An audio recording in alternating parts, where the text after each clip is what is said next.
Well, hello. My name is Angelle Wood, and this is Crime of the Truest Kind.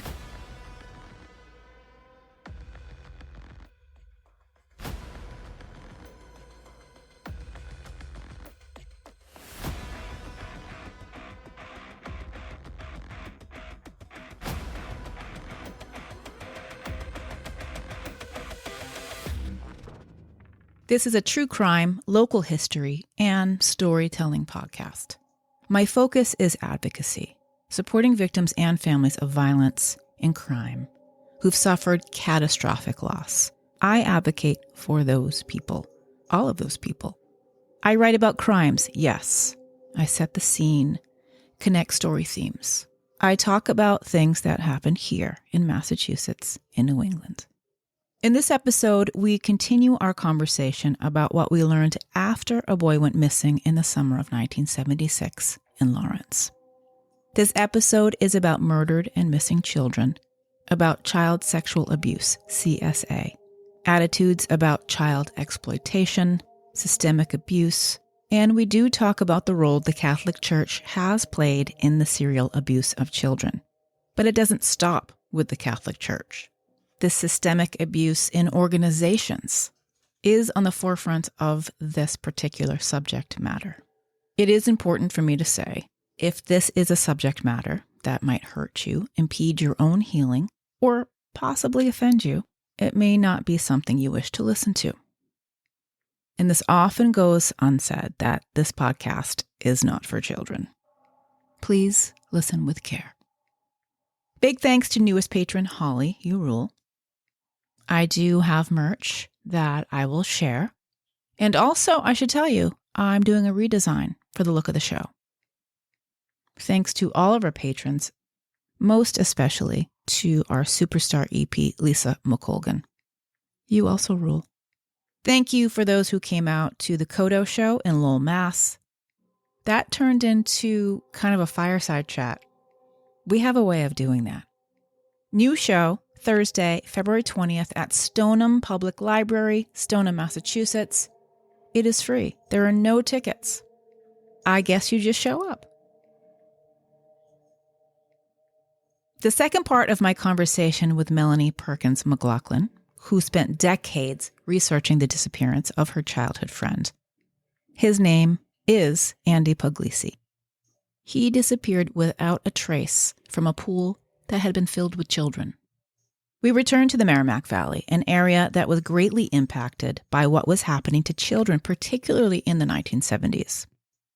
And we talk about why that period was so active, we'll call it, and what role Lawrence, Massachusetts had. We return to the stadium projects. Summer 1976. It's the bicentennial year. We were celebrating the country's 200th anniversary. Everything was eagles, Liberty Bells, waving flags, and commemorative coins. They even sold bicentennial wallpaper. It was both a time of celebration in America and for tremendous marketing opportunities. 10-year-old Andy Puglisi vanishes from the public pool. Here's what we know about that day and what came after. But we also have much more information about what came before. This is episode 78. I continue my conversation with Melanie Perkins McLaughlin, Andy's childhood friend who lived in the stadium projects back in the summer of 1976. Someone who decided the day Andy disappeared that she would one day set out to discover what happened to her friend. And someone we owe a debt of gratitude for the work that she has done in researching Andy's case and making the documentary Have You Seen Andy, for uncovering the stories of so many other children like him, and from what we've learned in season 1 of her podcast, Open Investigation. First, the city's origin story.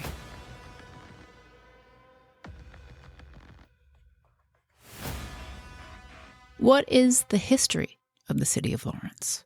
I have certainly talked about hallmarks of the city through the years. Do go back and listen to the 2 prior episodes I did about Andy Puglisi's case. Start with those. American merchants and philanthropists, for whom Groton's Lawrence Academy was renamed. Abbott and Amos Lawrence.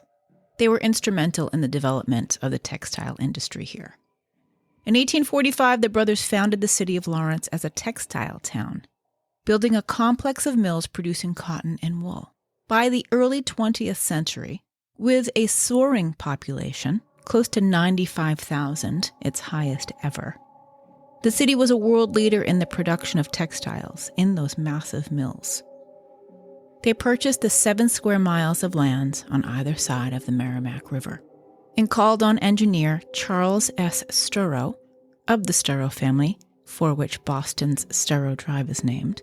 This Sturrow would design the industrial city that would rival all textile makers in the late 19th century. The city hadn't forgotten about the Pemberton Mill collapse, though.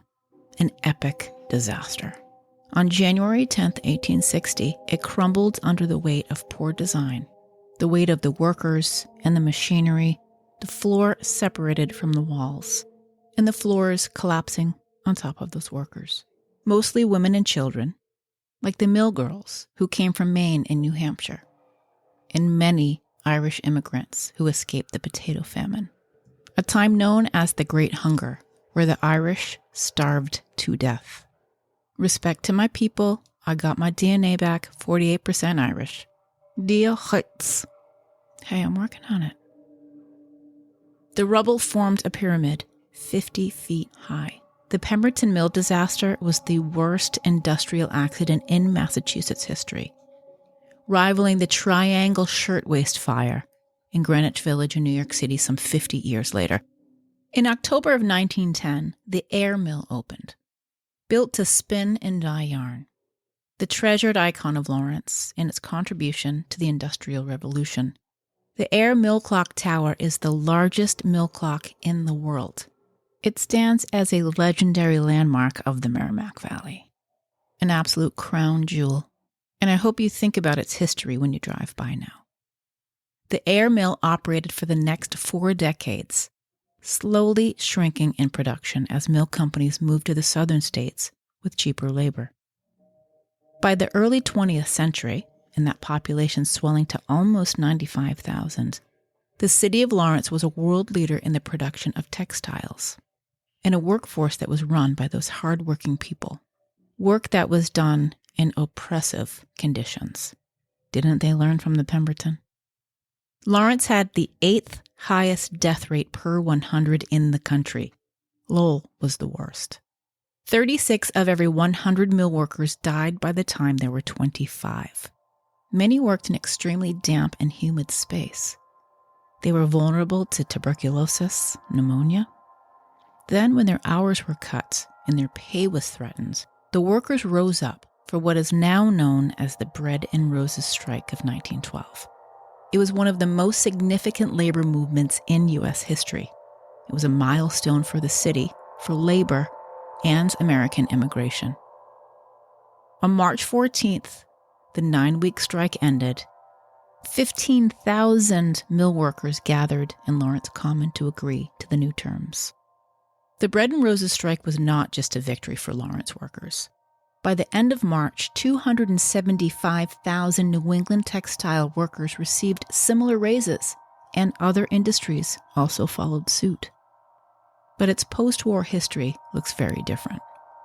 The textile boom went bust in the 1950s.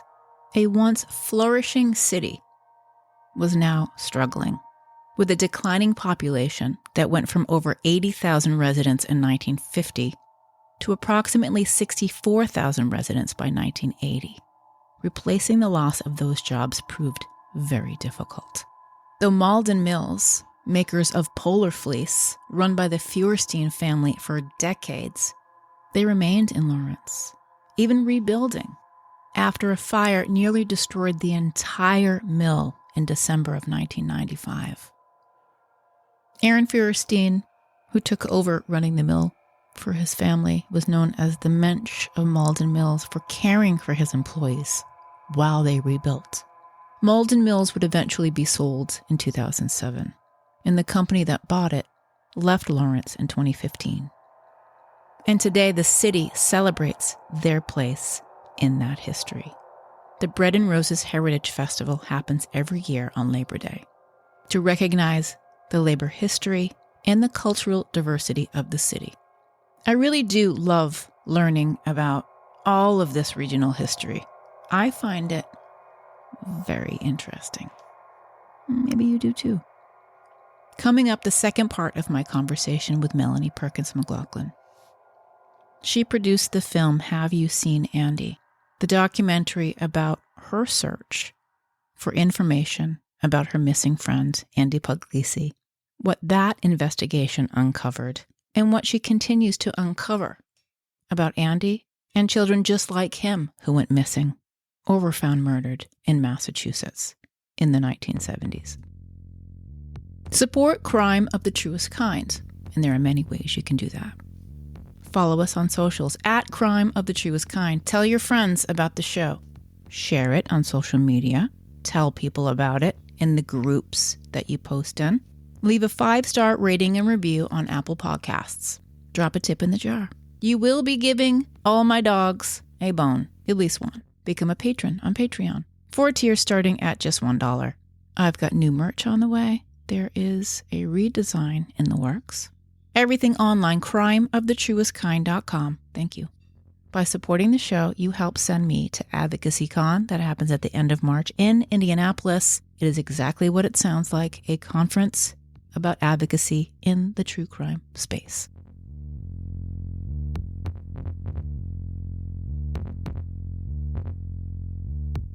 You brought up a very important point. When Andy went missing, it was way before we knew of little Eton Pates and Adam Walsh, some of the names that were in the news after. And that really did change how we deal with missing children. Absolutely. When Andy went missing, we know that there are some other implications. He was a kid in the projects. Police didn't take it. They took it far less seriously. Look at what we learned. They didn't even report it, right? They didn't even file the report for this missing boy. No, not right away. And also, it wasn't just that. Yeah, Andy was a poor kid from the projects, and we lived in a very classist community at the time. Lawrence was the 23rd poorest city in the country and probably still is. I don't know what the rating is now, but it's still a very, very poor city. And it's also a city very much built on class, which is so ironic for so many poor people to live there and for it to be so classist, but it was. And I guess part of the reason is that when you're just a little bit higher than the lowest, then you feel like you have a little bit of capital or something like that. So for people that lived in Lawrence that maybe owned a single family home, were considered much higher on the sort of class scale than kids that lived in the projects, right? That had single moms. And again, this was the 70s, and that was a big part of it. And Andy's mother had a biracial child, right? She had 3 Caucasian children, and then she had his baby sister, Mandy, was biracial. And again, this was 1976. That was noticeable. People noticed that a lot. Part of the investigation really did focus in on the relationship with her partner at the time, who was an African-American man. And we know that as part of many other aspects of the investigation, which we can talk to a little bit about how they handled the investigation and how short of a time they actually looked for this boy. And, there are still people up until recently, a few detectives that have passed away, but there are still people that were on the force, on the Lawrence police force that are convinced that it was that individual, the boyfriend, right? Or that it was, a family member, or that it was what have you. But, I think there could be a million theories out there, but what I want to see is evidence, right? What I want to see is, okay, well, what evidence do you have that suggests that it was the boyfriend? Okay. And, the boyfriend was in the house and, he was not seen outside. He was not seen at the pool. He had been, except for a 10-minute window when Faith went to the store, that he had been unattended, if you will. And in 10 minutes, there wouldn't have been enough time, to do anything at that point. And he was still with Faith later. So it just is not reasonable to suspect that he had an alibi. But there are things that are reasonable, right? Like the police officer who was, later found with a boy in his cruiser, and he was, allegedly molesting this boy and wearing women's clothes and, had to leave the police force quietly as a result of that in the early to mid 80s. And that was a boy from the project. Or Wayne Chapman, who was identified by multiple people as being at the pool that day, the day before, the year before, who we know had an incredible record of abusing over, 100 boys. Wayne Chapman also had a lot of camera equipment. He had a lot of high-end expensive camera equipment. So Wayne Chapman was not just abducting boys. He was producing photos, which I think he was very likely selling because I don't know where else he would get the money for the high-end camera equipment because he was a janitor. It was him. There was a neighbor who, we talk about who allegedly we had gotten anonymous tips that he knew Wayne Chapman, but also there were several children in the projects who had been approached by this neighbor. And so they had shared that information. So the neighbor was known to be a pedophile. There was a lifeguard that we found out way late in the game. This was not until the podcast that we found out that there was a lifeguard, or he says he wasn't a lifeguard. He says he worked for the youth services system, but he assisted at pools. I don't know the exact details, but certainly we had someone contact us that said that children had been abused by him in pool settings, in swimming pool settings in Massachusetts, in Lawrence at the time. And so I found that too incredible to be true. I really couldn't believe it when they said that. And I thought for sure it had to be a different summer. It had to be a different summer. And then when they told me that the person was arrested and that there was a court record, and I went back and found the court record and the arrest record, and it was literally weeks after Andy disappeared, the same summer, this guy was arrested for sexually abusing a 5-year-old and a 2-year-old in swimming pools in Lawrence, Massachusetts, and had never, ever been questioned as far as we know. His name had never been brought up. Nothing had ever come up about this guy at all. And as it turns out, the guy knew the family, right? The guy knew the Puglisi family. So, I did have one of the district attorneys say to me that the podcast was really incredible and they found it so informative. But the problem that they said they found with it was that now that felt like there are so many suspects, right? Not just, a few. And I said, yes, exactly. That's the point. There were so many because there were so many pedophiles in the area because there was human trafficking happening in this area because it was a hot spot for this kind of activity. There's an incredible piece of film in the documentary, and I know that you've used it subsequently, of Faith Puglisi saying that law enforcement told her that there were at least 5 pedophiles in the vicinity of the pool that day that Andy went missing. The way she says it is there were 5 known child molesters at the pool that day. So back then, that's the other piece, is we didn't have this lexicon, human trafficking. We didn't have the word pedophile, right? We didn't say that. They called human trafficking of children child prostitution, as though a child can prostitute themselves. They called pedophilia child molestation or child molesting. There weren't terms for it like that, but she did say law enforcement told her there were 5 known child molesters at the pool that day. And that haunted me from the day I heard it. Like, who were these people? And so I started to try to put together a list of who were the 5 known child molesters at the pool that day. And while I don't know who exactly was at list. Yes, it was a much longer list. Longer than 5, wasn't it? Yeah, it was more than 5. I think we're up to like 13 now at this point. It's crazy. But, again, within a half-mile radius, put it that way. If they weren't at the pool that day, they were within a quarter-mile, half-mile radius from, a Little League coach to a bus driver to a lifeguard to a, neighbor to a cop to a priest to it just went on and on. It was crazy. And it's like, is this typical? Like, are there that many pedophiles concentrated in one area? I don't know, but there certainly were at that time. There was no registry.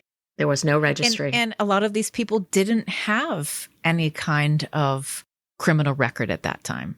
Or if they did, in some cases, it could be covered up. Like a police officer or a priest, they wouldn't arrest people like that for this behavior. As we know all too well from Boston Globe Spotlight, right? Like they would just sort of ignore it, let them go on and sort of hope it went away and not talk about it. But yes, that's very important to note that there was not a sex offender registry at the time, which, how do you think a sex offender registry came about, Angel? It was after children went missing and it was discovered there were people around there. It was, yes. I forget exactly the law. It was, Wasn't it was Johnny Ghosh? Johnny. it wasn't Johnny it might Was have it been Gosh? Jacob Wetterling. Was it Jacob Wetterling? I can't Might- remember which of the cases it was, but the point is, it was a child who went missing, who was a high profile case, whose parents and whose loved ones advocated for legislation to change the system. And that's how sex offender registry came about. That's how And the Amber Alert is an Amber Alert. Exactly. And that's why the Amber Alert is the Amber Alert, because, these cases, and that's why we have the National Center for Missing and Exploited Children. That's right. And that's why we have child pornography laws. I mean, literally, if you listen to the podcast, the reason the child pornography laws were created in 1978 is because there was so much effing child pornography. And then people are like, oh, I don't know if this was really true. It's like, listen to the, or look at the transcripts of the congressional hearings. It was true. It was true. And that's why the law was created. But, and that's how and why laws are created, and that's why we encourage families and loved ones and people who care about this cause to advocate. And it's been something that really the general public still now, even after all of these years and after all of this information and after all of this evidence, quite frankly, that has been presented, the general public still doesn't want to think about these kinds of things. Is it possible that people were stealing children off the street and putting them into sex trafficking? Yes. And not just into sex trafficking, into being unwilling participants in a child sex abuse image industry. And so, yes, being abused, but also for photographs. And there was a lot of money to be made. There was a lot of money that was being made. But I just wanted to fact check the sex offender registry was actually part of the Amber Alert. So in 1996, President Bill Clinton signed the Amber Hagerman Child Protection Act law into law, creating the Amber Alert system and the National Sex Offender Registry. You can read more about Amber Hagerman if you want, if you Google her. Whose murder is still unsolved. It's still unsolved. And thank her and her family for all of the hard work they did to create the Amber Alert. It's probably saved thousands, if not hundreds of thousands of lives, and the sex offender registry. So yeah, it's children and the legacy of these children that change systems. We simply as a society couldn't function without things like this. And we still need so much more.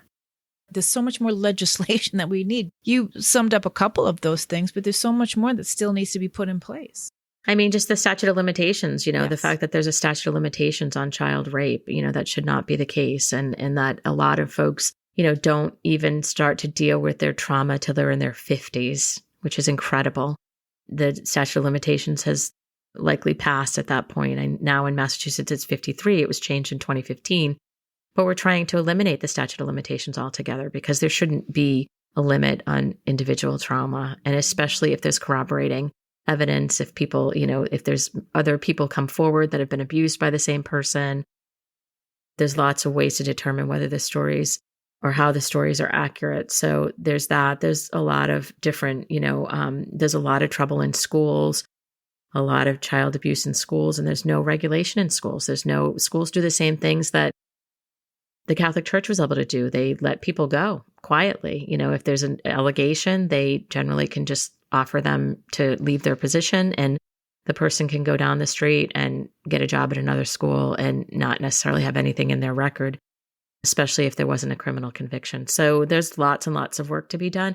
And also, even with the material that had been created, there's people who are actively advocating against the sex offender registry, right? So there's the defense counsel for a lot of registered sex offenders who try to claim double jeopardy or that this is, unfairly labeling people or any number of things. So, and they stay active. How does that go over in the court of law?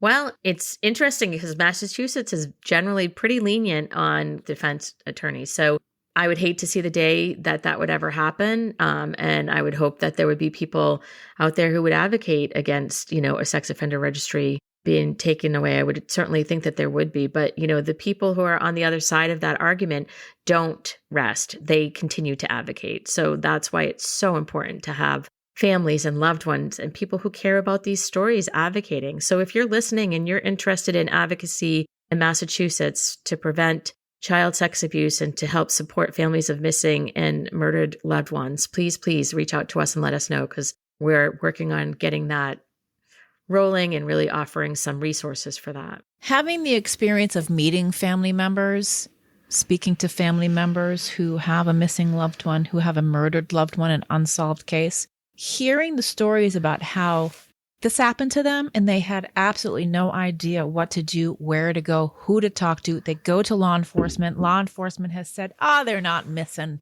They're not missing, which is not that different from Andy's case. Let's face it, he was a child. But, and you can tell me exactly how this happened for you when you were researching it, but he went missing. His mother could not find him. His mother went around asking, have you seen Andy? Have you seen Andy? No one saw him. And then she tried to report him, which eventually they showed up. They didn't file it. And for only 6 days, they looked for a missing child.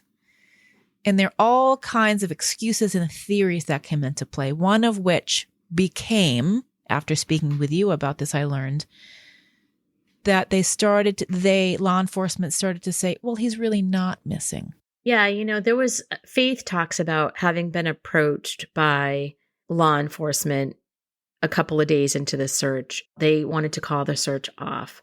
Police chief was Chief Hart at the time, and I believe he was the person who had approached the Puglisi family. And they approached with the idea that they would call the search off, not because they didn't think he was missing, but because whoever was holding him might have been intimidated by all of this search activity, and that this would help them get their defenses down, let the person who might be holding Andy sort of put their defenses down and be less likely to be so sensitive to the issue and what have you. So Faith agreed to letting the search be called off. She says she would have never called the search off had it not been for that. And, 6 days is not a long time to look for a 10-year-old missing boy. And at the same time, in some ways, it felt like forever. It was a slow start. And then once it started, it felt like the entire world was descending on us. There were helicopters everywhere, National Guards everywhere. And they had set up of all things, a CB trucker station, which was the search headquarters, which we find out later, as you hear in the podcast, that amateur radio and CB radio was really one of the ways that pedophiles communicated with each other back in the day, because they didn't have the internet. So they would use the pedo Twitter of the day. It was, actually, to be honest, it was a major way that they communicated. Who knew that? And truck driving. And so, the truck driving could transport children across state lines, right? So, and a lot of the truck drivers were the ones who were running the CB radios, right? Like, if you remember, that was sort of, think about this in the 70s and 80s, 10-4, big trucker, I forget what it was. 10-4, Big Daddy? Yeah, something, I forget. But everybody had like a handle, just like, nickname, yeah. You had a handle like you do on Twitter. I mean, you had everybody, people had a handle. And, right before Andy went missing, he got a really nice CB radio for his birthday. And it wasn't an amateur. I mean, it wasn't it wasn't like a little plastic Fisher Price toy thing. It was a heavy duty. I remember putting the real thing. It was the real deal. I remember putting the walkie-talkie in my hand and being like, this is the real deal. It was like a heavy one. It was like a police radio, Mm-hmm. It felt really real. And I just, one of the very few memories I have of me and Andy is playing with that. And it was just such a funny scene because we just walked out of each other's sight. We weren't, we literally went around the corner so we couldn't see each other, but we would use the radio to communicate. And you could hear our voices in the air, never mind over the radio. So like, it was kind of funny. It was a child's way of, out of sight, out of mind. So you think that like you can't see each other. So the CB radios were, sort of effective, but it was kind of this cute scene where we just were like probably, 10 or 20 feet away from each other, but blocked from each other's sight while we were using this very nice CB radio set that he had gotten just before he disappeared. And do you remember who gave that to him? You know what? It just occurred to me to add, as you were saying that, I was just like, who gave that CB radio set to Andy? I mean, it raises my red flags. Is this something that may have contributed to his disappearance? Well, it's interesting that you say that because, Wayne Chapman talks about having taken the boy from the pool with a much younger child and the boy talking about CB radios. So that was another sort of piece of information that was interesting with Chapman. But, it's so funny. These are the things that happen, Angel, in the course of this decades of stories that you get so caught up in the facts and all of the information or whatever. And then just as I was telling you that story, I literally was thinking in my brain, gee, I never asked who gave him the CB radio, Yeah. right? And not that, I mean, it could be completely inconsequential You're not who going gave to him. crack the case. No, but it is an no. important thing to maybe try to find It's out an if interesting possible. question, right? It's an interesting question. And again, it wasn't as relevant for a long time because I didn't know until probably the last couple of years that CB radio was the way that, pedophiles communicated. I didn't know anything about the trafficking and use of amateur radio and CB radio really until I was reading Ann Burgess's work and also, interviewing her for the podcast where she confirmed and talked about that was the way that they communicated, but also, that truck drivers would transport the children. That was a big way of transporting children.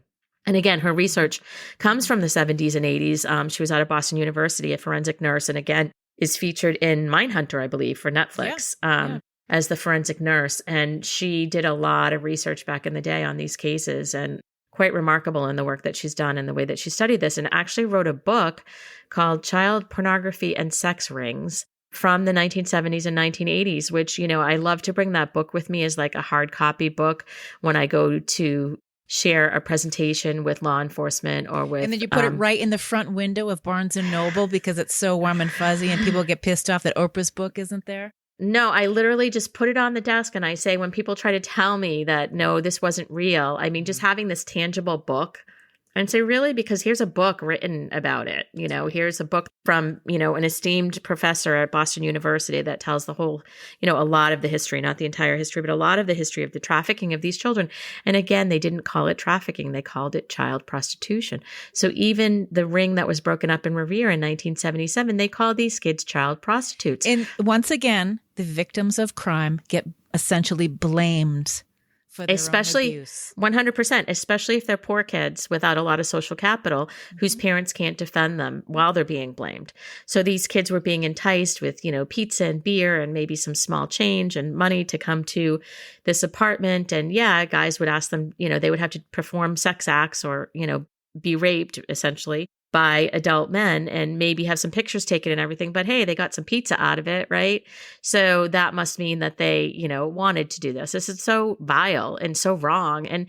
But the interesting thing is I've talked to adult survivors of these crimes who, particularly men, who I'm sure very much still struggle with the experience. And I will have men who say to me, I knew what I was doing at the time. And I will say, you were 13 or you were 15. And they'll say, yeah, but I knew what I was doing at the time. And you were under the age of consent. You might think that you consented, but you legally were unable to consent. And psychologically, you were unable to consent. And we know that along the lines of their interaction with law enforcement and other, entities, that they were told that. Yes. You agreed to it. So they're actually, a lot of these children, now adults, are programmed to believe that. Well, you were there and you kept going. The same thing we see in sex abuse cases or you sexual assault. Well, you went back. Yeah. Yeah. It's just wrong. And so again, thank you for saying that, because if there are survivors out there that are listening that experience this sort of trauma, we want to let you know that you're not alone. It was not your fault. We believe you. And the age of consent was 16. And actually, not even at the time, I don't think. Yeah, they did have the age of consent at 16. And NAMBLA was trying to lower it to 13, and the law would not allow it because 13-year-olds cannot consent, 14-year-olds cannot consent, 15-year-olds cannot consent. And even, I think back to I was thinking about this the other day because I was thinking about myself as a 15-year-old. And boy, did I think I knew everything, right? I literally thought I knew everything. I was maybe a freshman in high school, a sophomore in high school. And I thought I knew it all. I knew what it meant.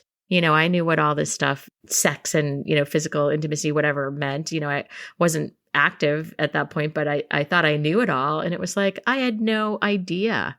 Yeah, I had no idea. And, even at 18, I remember thinking, what else is there to know? I literally was I think I'm good. I pretty much... Were you the, what do you want to know? I'll tell you. Totally. There was always that person around that was that was me. You were young and having the sex talk, somebody that professed to know everything. They clearly didn't, but. Well, I didn't necessarily in that realm because I hadn't been active earlier in life. But, 16, 17, 18, but I did seek out friends that did, that's for sure. And when I got the skinny, then I would let other people know, that's for sure. But I did. I always, and I say this now, and it's one of my, I say it with all the humility that I, for a very long time, unfortunately thought everyone was entitled to my opinion. Yeah. So that took years of work to be able to understand that, you know what, I don't know everything and everyone's not entitled to my opinion. But that's why facts are so important, right? That's why having hard facts and data is important. And so when we're telling stories like this, to be able to say, well, here's the data. And like, you know, in the film, and have you seen Andy, I never say in that film what I think happened. I never say for people, this is what I think happened. I do in the podcast, because so much time has passed at this point, and I feel like I have decades and decades of research to say, oh, I know Andy was used for human trafficking. I believe he was taken for that. I believe he was likely being scouted before he was taken. And that's what the CB radio red flag comes up for me. And the Polaroid. Yeah. Remember the Polaroid that he gave to his mother, you know, a couple of weeks before he disappeared? And when she said, where did you get this? I mean, Polaroid film was expensive back then. You know, it was fairly new technology, and it was expensive. And, you know, she asked Andy where he got this picture. He had given her a Polaroid, and he said, you know, oh, some man had asked him to take his picture, you know, and she said, don't ever let anyone take your picture. And we've come to find out through the podcast that there were actually individuals in the projects taking Polaroid pictures of children and selling them for child sex abuse material. And subsequently, that put him, it may have happened prior to that, it may have happened after that, but that put him, unfortunately, on a radar. Yep. And I believe that people, and it's not just my belief, but it's, you know, scientific evidence that pedophiles have a type, or a certain type sells better. And, you know, there's all this misinformation out there that they would say Wayne Chapman's type was blonde-haired, blue-eyed children. And it's so interesting because if you look at his victims, none of them were blonde-haired and blue-eyed. Right. None of them were. They were dark-haired and dark-eyed. And in some of the cases of some of the children, they look so similar, you know, some of the cases of the children that went missing. Like, you know, I see resemblance with Michael O'Gorman and Andy Puglisi. Michael O'Gorman disappeared in the 70s, and his body was subsequently found. Or even Lee Savoy, I see similarities in their coloring, in their brown eyes, their wavy hair, you know, just sort of things like that. Lee Savoy is another child that has been blamed for their own disappearance. Not by me. No, certainly not by me. You. Not by you. Lee Savoy was a little boy who went missing from Revere, Massachusetts, where there were certainly 5 known pedophiles within a 1/4-mile radius of, you know, when Lee went missing. We know that for sure. And, you know, he was also only 10 years old. He was very independent, and he was shining shoes that day outside of Suffolk Downs. And it was a very different time. We were all feral children. It's true. We would be gone all day long. Mm-hmm. Could be gone all day long, and people wouldn't even ask where you were. You know, you came home at dinner, and that was pretty much it. And we had no phones. You know, we didn't tell people we're going. We had bikes where you could go miles away from where you actually were. So yeah, it's true. We were just all out on our own, which again leads me to believe, I know the data says that the 70s is the highest number of missing children of any decade. Unsurprising, because, you know, there was not a lot of laws in place, but I also think it was because it was the onset of a booming industry. They started to realize how lucrative that this sort of thing could be, so much so that they wanted to basically, you know, make it an organization. Yeah, they had to monetize it. Mm-hmm. Yeah, they had to monetize it. So you did all of the decades and decades of research that you created the documentary, Have You Seen Andy?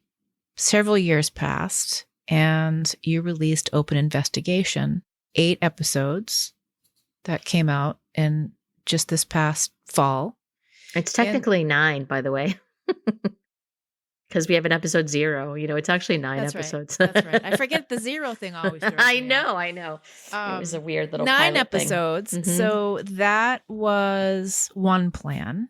And as we know, the research never ends. And that leads you to what will be season 2, which is coming very soon. Yes. Let's talk a little bit about where you're going next. Yeah. So first of all, it was the first podcast I have done, which I cannot thank you enough, Angel Wood of Crime of the Truest Kind, for really just putting my feet to the fire and making me do it. We met, I didn't realize it was Andy's birthday the day that we met. You said we met for coffee in a coffee shop a year or so before the podcast actually came out.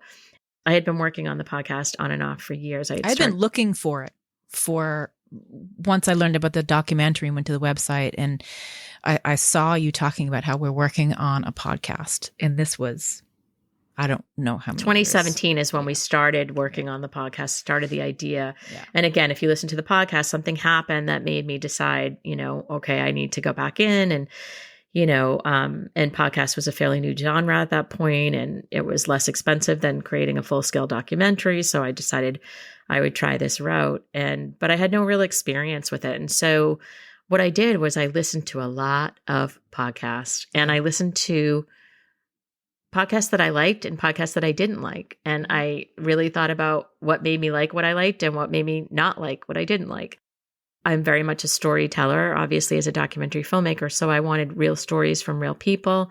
I know how much music matters and how evocative, being able to tell a story with music matters. So I was so grateful that we got Drew O'Doherty to score the podcast and, got editing help from Mike Joshua and again, recommendations from you, Angel, and just really, I kept saying, I was so stuck on the RSS feed. I'm like, what's the RSS feed? And like the technical piece of it. And it was just like, you know what? Just, do it. And, you helped me with some of the technical, and now it's one of those things where you don't know what you don't know. And then once it's done, you're like, oh, that wasn't so bad. I can do it again. And, although there were parts of it that were pretty bad. I mean, staying up till midnight on some nights, getting the show out, the next morning because something had gone awry or, just because it was the nature of doing what we were doing. And I also really have to throw myself into this story in a way that,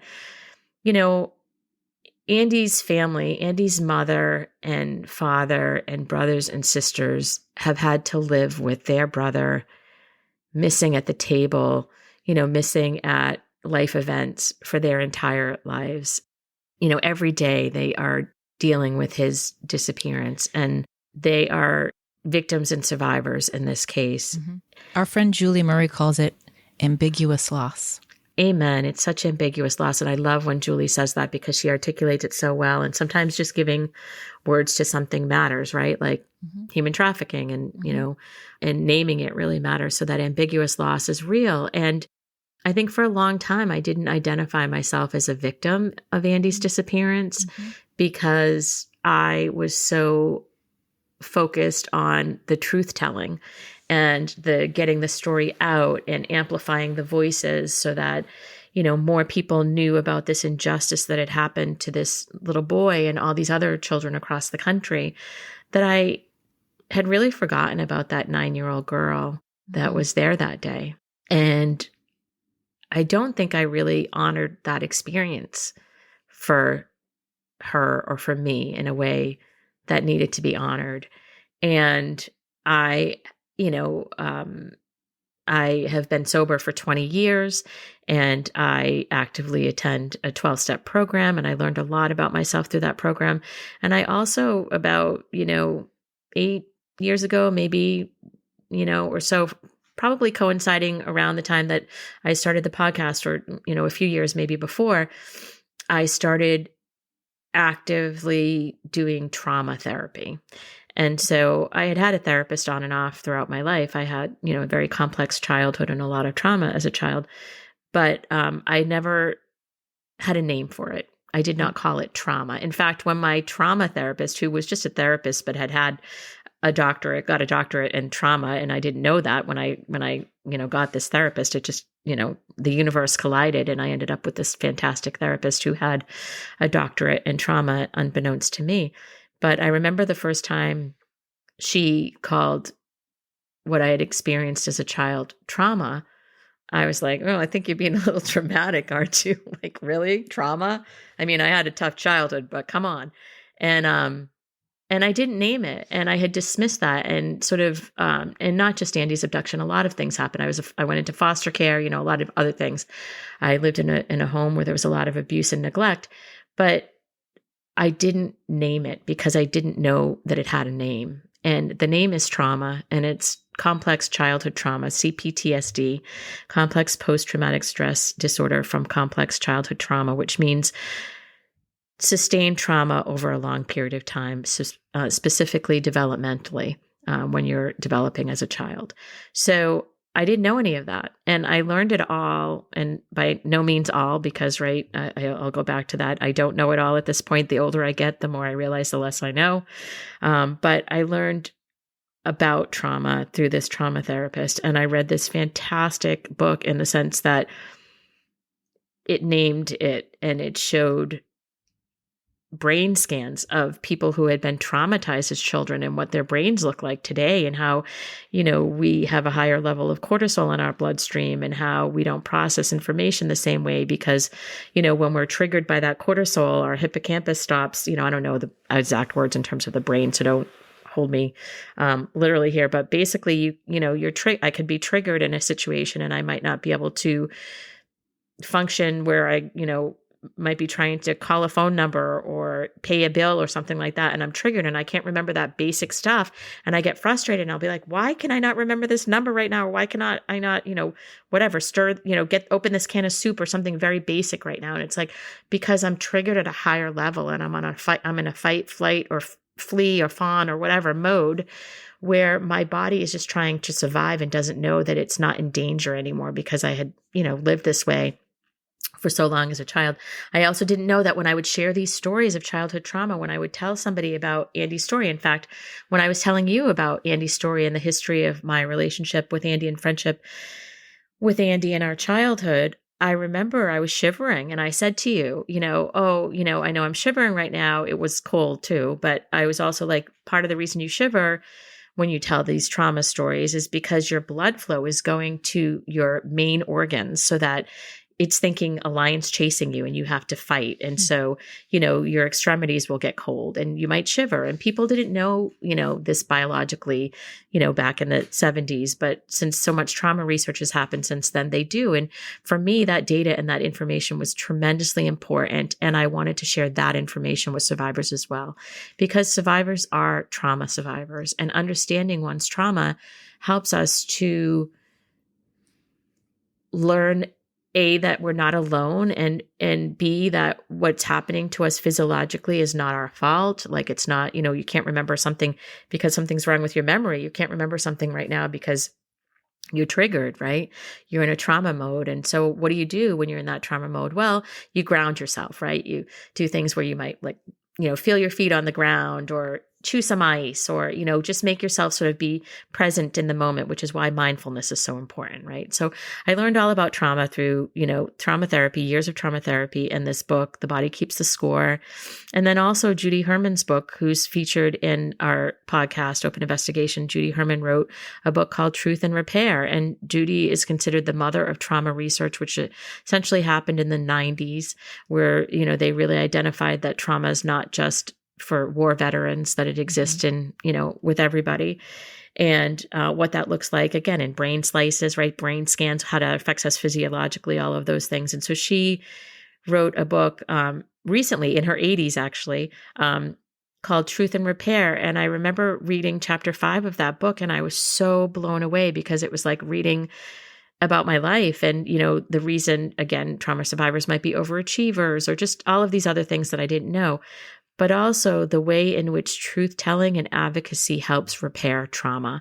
And I was like, oh my God, like my whole life I've been doing this truth-telling and advocacy and not knowing that that was me healing myself and not realizing that that's what I was doing. And so, kudos to that 9-year-old little girl who knew a hell of a lot more than, the adult Melanie, I think, when, I was standing outside that tree that day, knew that what happened to Andy was such an injustice, and that when I grew up, I was going to try to find him, and that little girl went through a lot and, continues to go through a lot by telling this truth and telling these stories. But now I know that it's, helps with the healing. It helps with empowerment. Empowering other families is incredibly meaningful to me.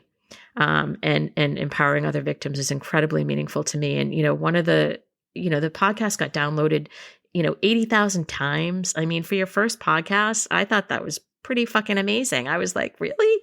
I was so happy. And part of the reason that I was, that happened too was because another podcast or another woman featured the story. She'd done a story on Andy years ago, and then she featured the podcast right before it came out. It was women helping women, which I love in this business, in this industry. And it's so important, like you, Angel, helping me and, doing this story as well. And, it's so meaningful. And it's funny because when I listened to your podcast about Andy's story the first time and you're like, oh, I reached out to Melanie, but I didn't hear back, that happens or whatever. And I was like, oh my God, I was so mortified because first of all, your podcast on Andy was so good. And it was so many people get the facts wrong and you didn't. And I really appreciated that, which is why I reached out to you because I was like, wow, thank you for telling the story. And there are things that I left out because I didn't quite, talking to you, I know that was another piece of it that I could very well have included, but I didn't quite, there are things about the Georgetown case that I removed. Yeah. Because it didn't quite all line up for me. Yeah. Yeah, a lot of people don't even know the association because it was never mentioned, when it came out in the news about, the Georgetown witness and victim X or whatever, that it was no indication that the way that, he had come to police was, sort of shortly after watching the, documentary. And I'm not being secretive about that. You talk about that. I do in the podcast. I do. And so, but to that end is, I guess what I was saying is that, women helping women, but the downloads are so important to let people know that it does matter and people are listening. So thank you, to folks out there who downloaded the show, who are following the show, who are subscribed to look at season 2, listen to season 2. We so appreciate you doing it. And we know it's a hard listen, but it's an important listen. And so there's been, hundreds of reviews as well. And the podcast has gotten hundreds of 5-star reviews. And when I was making the podcast and I was really in the middle of the trauma, right? Like to do this, you have to, especially if you're a victim, right? Like it's one thing if you're a person telling the story from the outside and you didn't really live it. Like I can tell the other children's stories, other than Andy, and with a little bit of a distance of a perspective, right? Because I wasn't involved in that particular story the way that I had been with Andy's. But with Andy's, I am a victim of his disappearance, and it has affected me for my life, and it will affect me for my life. And I know that now, and that's okay. Like it's okay in the sense that I can acknowledge that, and I don't need somebody else to tell me that. I know why I do what I do, and why it's important to me, and why I'll continue to do what I do. And so season 2, part of what I found with Andy's story is that there's a whole other character in the story, right? One of the people, when I was making the documentaries, one of my mentors said, oh, the pool needs to be a character in the story. And I was like, right. Like the pool is a character in the story in the documentary. And Lawrence is a character in the story. And Lawrence is a big character. And it's very hard to understand Lawrence and the community and the culture not having experienced it. However, there are Lawrence, Massachusetts city-like places all over the country. It's an urban mill city, extreme poverty, lots of immigrants, lots of corruption. For a period of time, it was really up and coming for all of the textile production that was coming out of Lawrence. And things shifted as they did when we hit the Great Depression, et cetera. Yeah, when the mills closed, it turned things around a lot for it. And I didn't know why there was so much Irish in Lawrence. And I was surprised to find out that like when they couldn't find work here, they would walk the 30 miles to the textile mills, and there's a lot of great Lawrence History Center's great. And the Bread and Roses, there's a lot of fantastic history in Lawrence. So I don't want anybody out there to be like Lawrence bashing. I do have a sign literally in my office that says you can take the girl out of Lawrence, but you can't take the Lawrence out of the girl. And it's true. We can talk about our city, but anybody else talk about our city? And, we'll those are fighting words, Well, we're massholes, so we'll, I wear it as a badge of honor. Exactly. I wear my massholeness as a badge of honor. Exactly. And it's like we're kind of in on the joke, and sorry, people from elsewhere. It's like, we'll let you in on it eventually, maybe. Right. And I'm proud to be from Lawrence. the systems weren't good to me as a kid. And it was, I tell people it was part, I hope if you've seen the films, you'll know, but I say it was part Stand By Me, part Lord of the Flies, right? So Stand By Me is the story of these kids that sort of stick together through this trauma. And Lord of the Flies are these kids who kill each other through this trauma. And so it was those extremes. Literally, it was a tough place. And, it was a tough place for kids from the projects. And it was a tough place for kids that didn't have an adult who could stand up for them. There were a lot of us. And I 100% believe that there are hundreds of victims that experienced child sex trafficking in Lawrence in the 1970s, in the Merrimack Valley in the 1970s. And the Merrimack Valley includes, Haverhill, Lawrence, Lowell, Methuen, I think, but it wasn't technically on the Wikipedia, which I was like, what? Like, how could that be? But of course, Methuen. Methuen is like almost Lawrence, really. And, some of the southern New Hampshire cities as well, they say is Merrimack Valley. But essentially, I felt like Andy and kids like Andy were targeted. We were targeted by people who were of higher means, who had more than we did, and exploited us for their benefit because they knew they could, because they knew they had power, and we as children, and more so as marginalized, underrepresented children, did not have power. And I want to reclaim some of that power.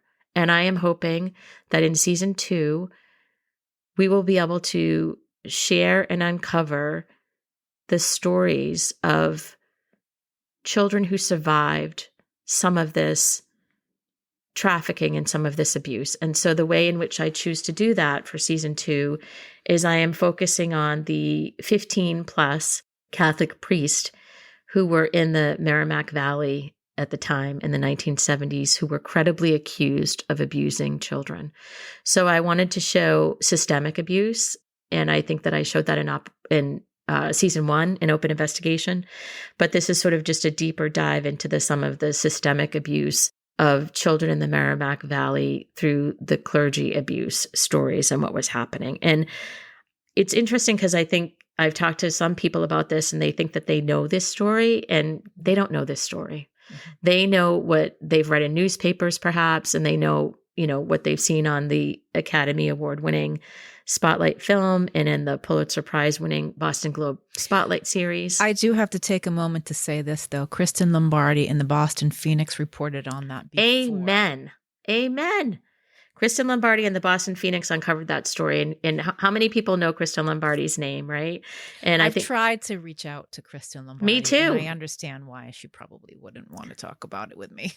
I've tried to reach out to her as well. And so, Kristen, if you're out there and you're listening, we'd love to, elevate you and, tell your story, because we think you're amazing and, having gotten the story out there and really making a difference in thousands, if not hundreds of thousands of children's lives. So thank you for that. Because the Boston Globe had so many more resources, they were able to attack it in a different way. That's right.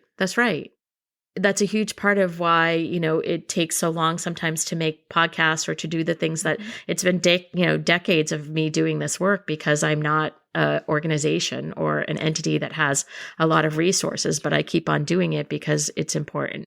Getting back to the way that people think that they know this story, I think that they know that, there was clergy abuse, and know that I don't know that they understand the systemic nature of it. I also don't know that they understand what actually happened to children. And when I think, people like maybe listening and thinking, well, why do I want to hear that? Which people have said about Open Investigation as well. Like, well, why would I want to hear, these stories? And I think that if you read the reviews, you'll see why you want to hear the stories. You have to listen because it's real life. I mean, people watch The Keepers, and that was really, really uncomfortable. In addition to so many other things, for those people who aren't aware of The Keepers, it's a case of a murdered nun in Baltimore in the 60s, late 60s. Again, I don't know, yeah, Baltimore, 60s. Maryland, late 60s. She was Catholic school, Keogh school, because children were being abused in the school, and it's believed she knew something, and people wanted to keep her quiet.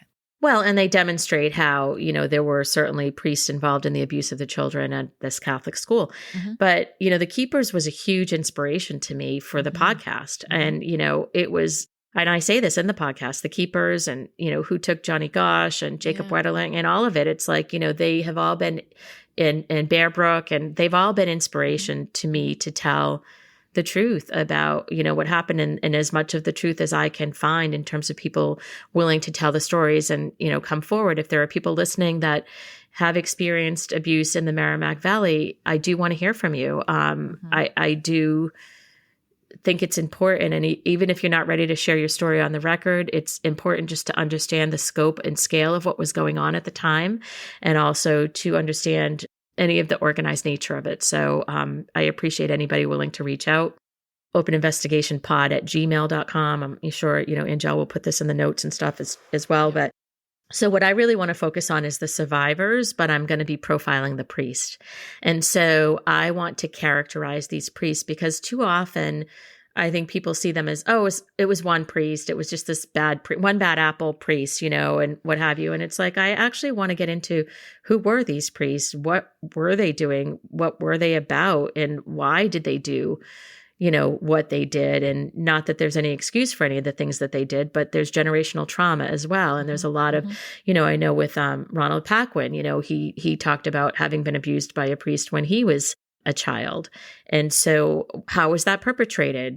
And also sort of looking at the grooming process and the hidden nature of this story in the ways that boys in particular, because Lawrence is such a strong city in terms of resilience and being tough, right? We always, consider ourselves tough as kids. And so boys in particular had to be tougher than girls. And so that toughness made them much more unlikely to tell what was happening to them sexually as kids. And I think that there is hundreds, if not thousands, of survivors out there who haven't heard this story, who haven't told their stories because they think that they're the only one.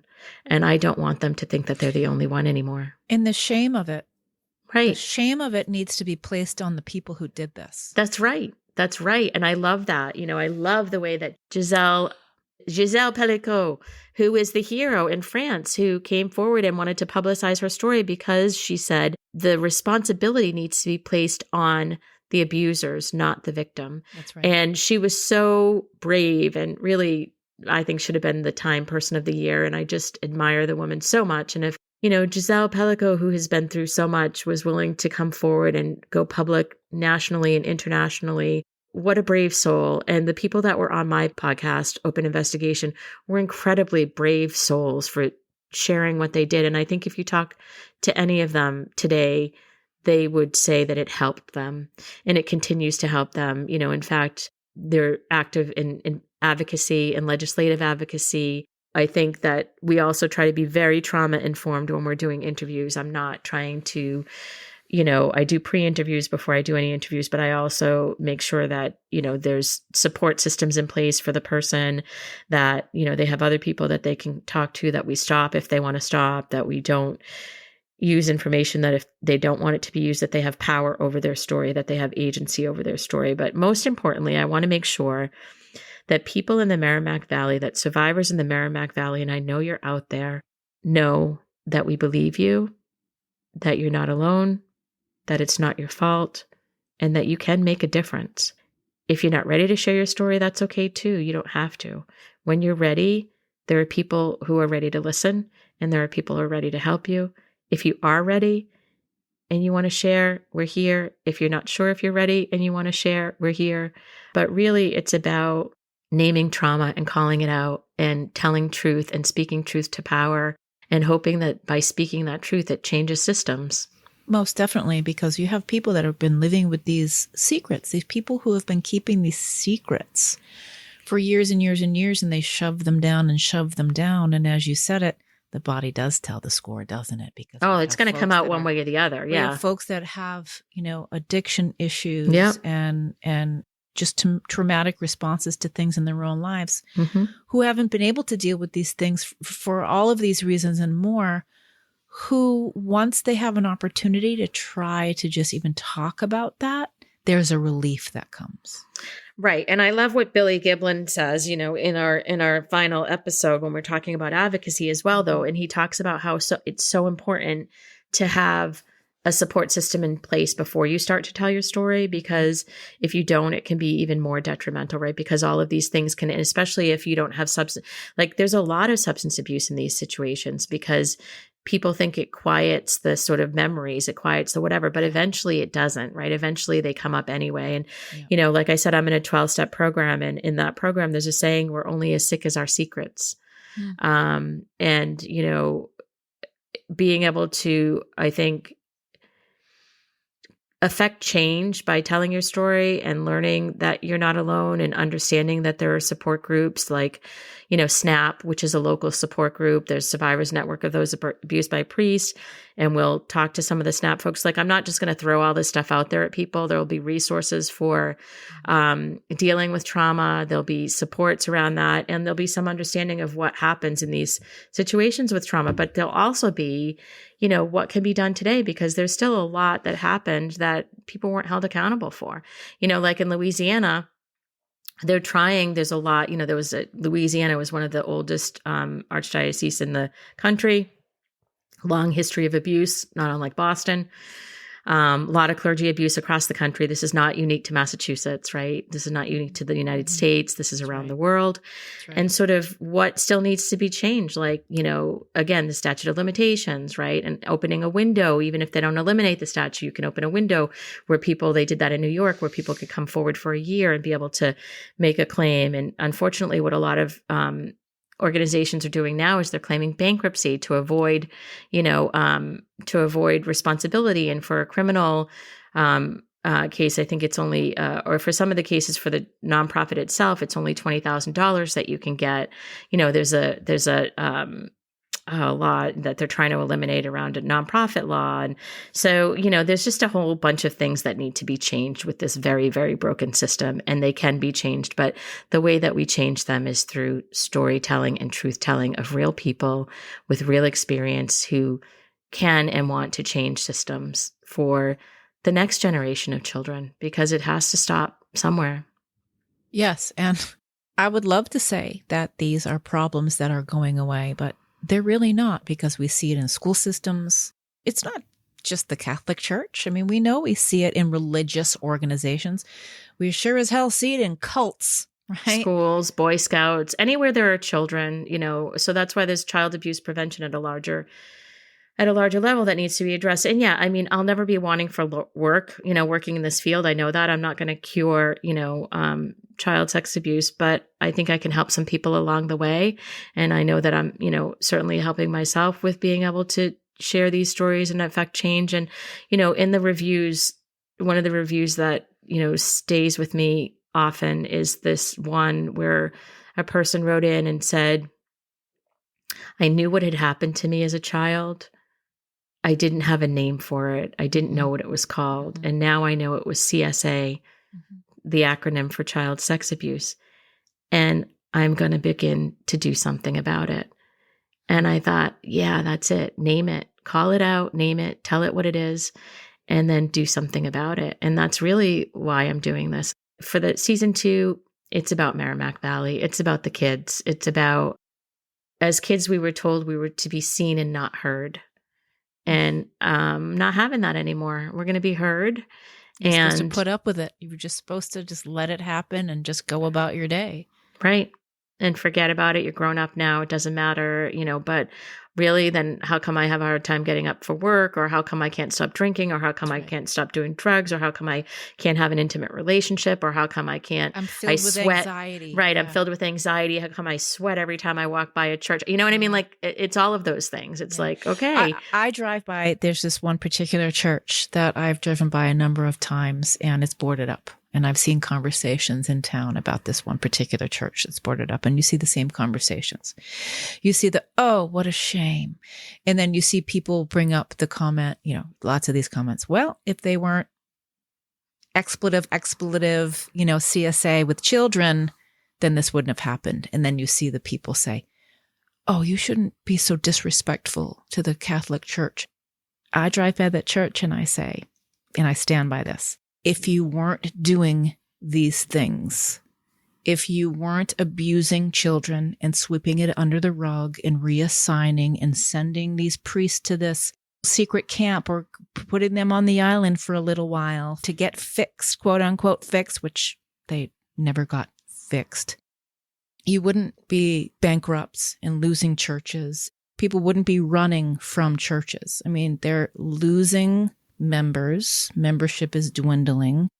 But I mean, at the same time, it's still a multi-billion-dollar organization. And again, I'm not out for the Catholic Church, believe me. Like, that's not what I'm interested in. I'm really interested in exposing the way that underrepresented, marginalized children are abused by systems, that systems allow the abuse to happen because they think that these children don't have power. But I think, children grow up and they become the adults, and we're the adults now. And it's time to take back that power and claim, our stories and tell our stories to help prevent this from happening to future generations. It's like, if people really don't want this to happen anymore, we know that it's 1 in 4 girls and 1 in 8, they say boys, although I think it's higher. Boys tend to report less, a whole bunch of other things. But if you look around a room and you're in a room and you're with more than 5 women, one of them has been sexually abused as a child.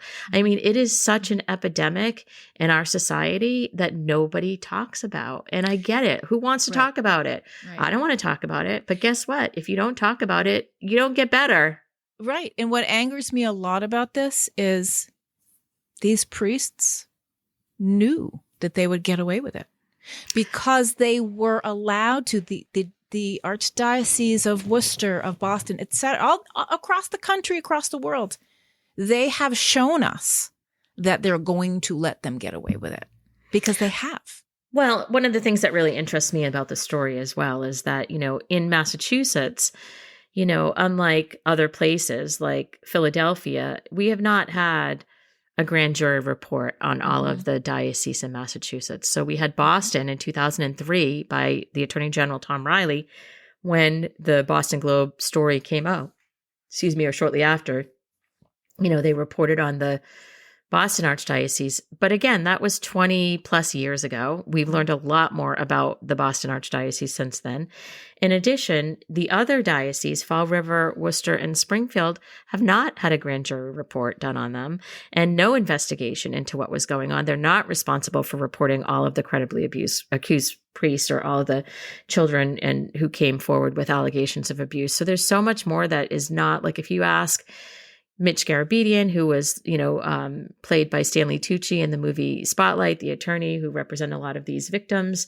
I asked him once, and I have a soundbite from him where I say, do you think that the whole story has been told? And he said, we're not even at the first layer of the onion. Like, this is so much more to the story. And again, like you said, it's a lot of organizations. So for me, it's also like, DSS at the time, Department of Social Services, and DCF, today. How many of these foster kids were part of this abuse? You touched on that, but it's huge. That's a whole other season. Yeah. I mean, literally, it's a whole season that I hope to do at some point in terms of the foster care and what continues to happen in foster care. And, that's a system of abuse and neglect that all too often we, is covered up for so many reasons, because the kids don't have social capital, because, they're so hurt and damaged by the time they become adults that they're not allowed to do a lot of things about it, because secrecy, right? If you try to get anything from DCF or DSS, it's private. Everything's private. We can't, there's secrecy. No, these records can't be shared because of, these are juvenile personal records. It's like, well, how much abuse has not been shared as a result of that? I mean, there's a lot. There's a lot, not just in Massachusetts, it's around the country as well. And so that's just one part of the story. But, it's these systems of abuse and, law enforcement that were, you look at the Sandra Birchmore case, I mean, there are people, and it's so heartbreaking. It's so heartbreaking. I look at that little girl and I can't tell you how often I look at that woman, really, when she was 23, and she still looks like a little girl to me. And I just identify with her so much. I was that freckle-faced, little light-skinned, girl that looked way younger than I was even, when I was a teenager. And that so easily could have been me. She was so energetic and interested in the program that she was involved in Stoughton. And as her abuse continued, because we need to remember, She was a child Yep. who was groomed by an adult She was, police officer. yes, when they call it Everybody a needs sexual to remember, relationship. they were not dating. She No. had it by the time she was 23 when she died, and let's call it what it is, she was murdered and they tried to cover it up. There was an arrested development that happened with a woman 100%. like her because she didn't have an opportunity to have quote unquote regular adolescence because of the abuses. No. And she had been groomed for so long and she had lost all these people that loved her and she just wanted to be part of. And I mean, a million different things. But Laura Cromaldi of the Boston Globe did an excellent job, I think, covering this case. And I hope continues to cover this case. And one of the things that she wrote in her series that was in the Boston Globe magazine that just tore my heart out. And it really hit home for me was that Sandra Birchmore was so excited to be the mother that she didn't have. Mm-hmm. And I identified with that so much because when I became a mother, that was all I wanted. It was all I ever wanted was to be the mother I didn't have. And I had the opportunity to do that. Thank God I had the opportunity to do that.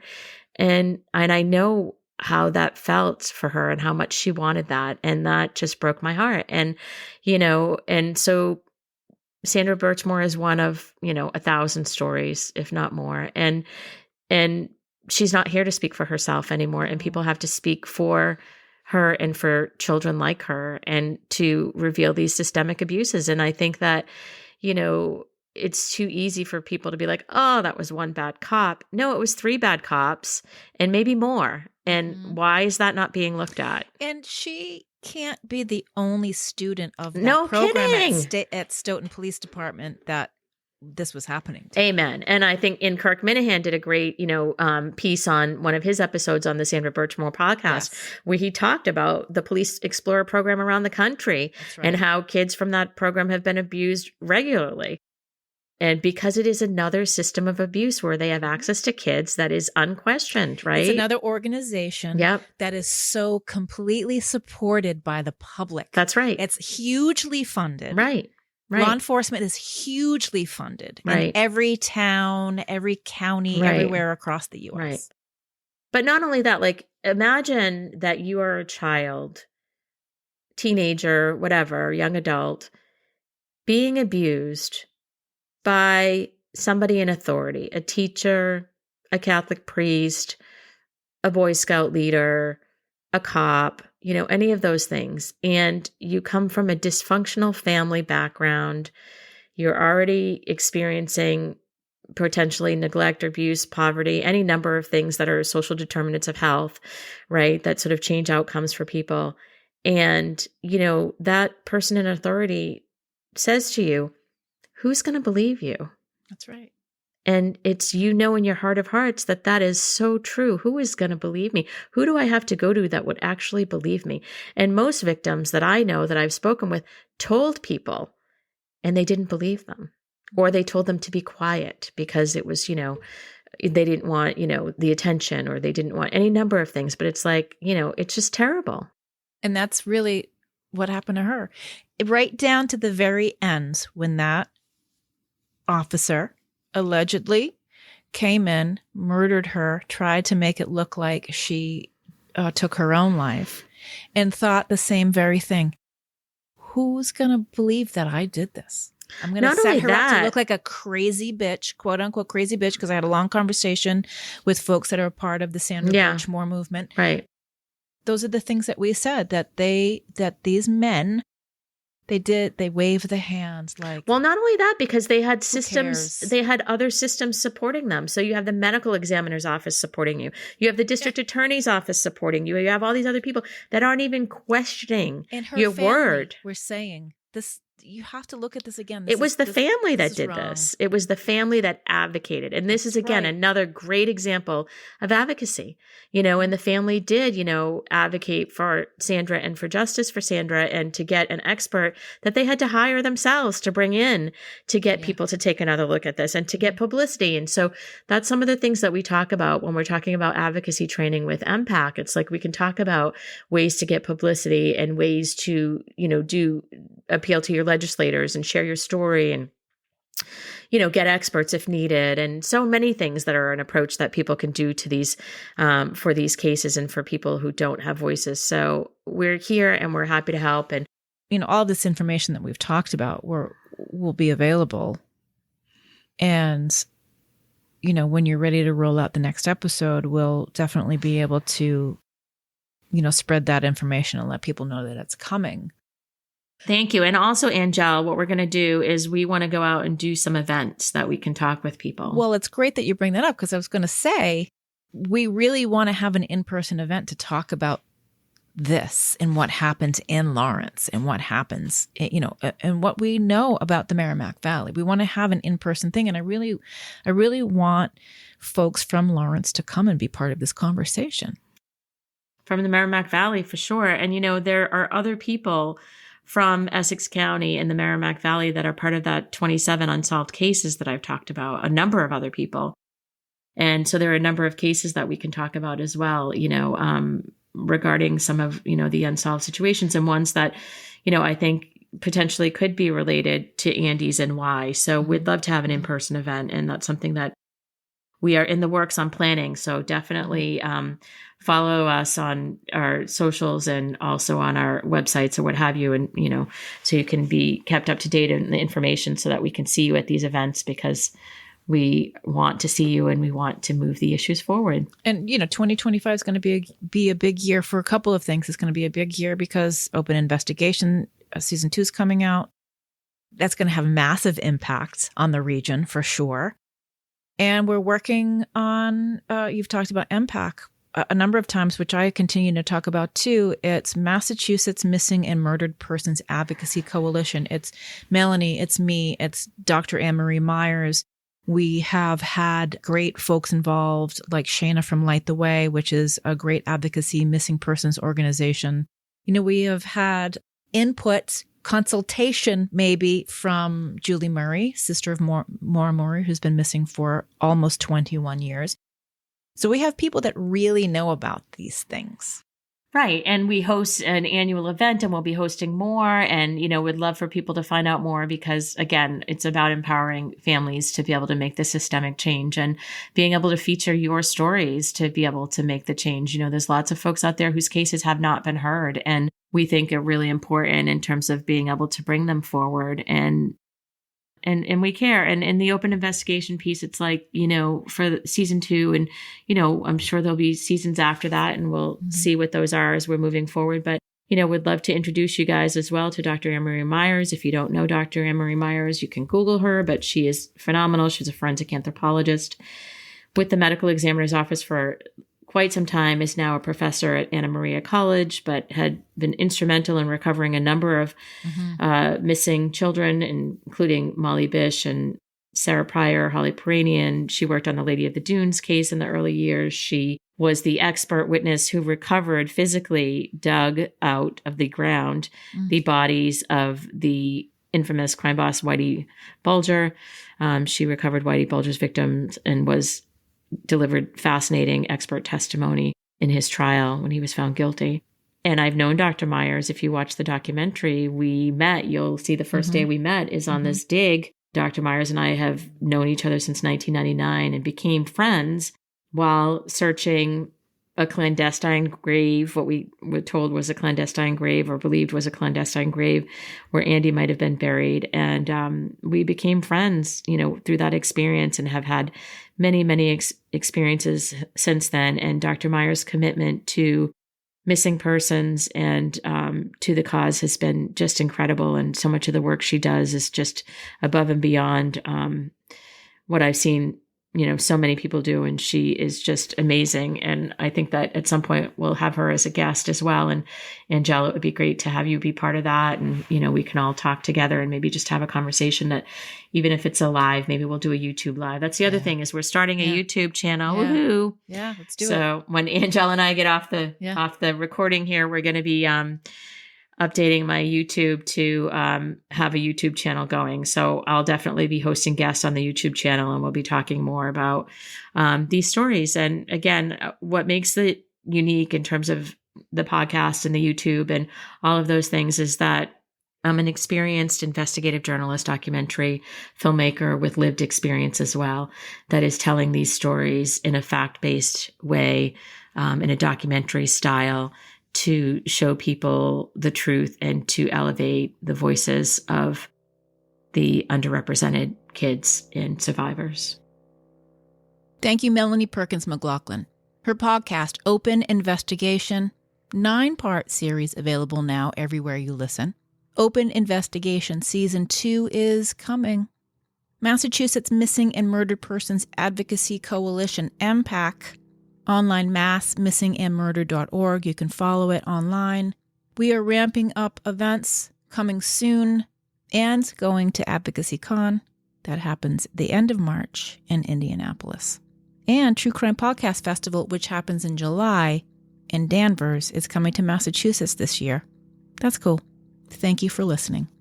Sunday, February 9th, the vigil for Maura Murray will be happening in Woodsville, New Hampshire. I do plan to attend.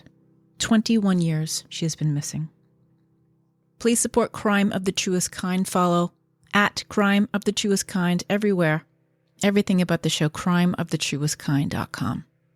Next live show, Thursday, February 20th, free show, Stoneham Public Library, Stoneham, Massachusetts, 6:30 show. It's early.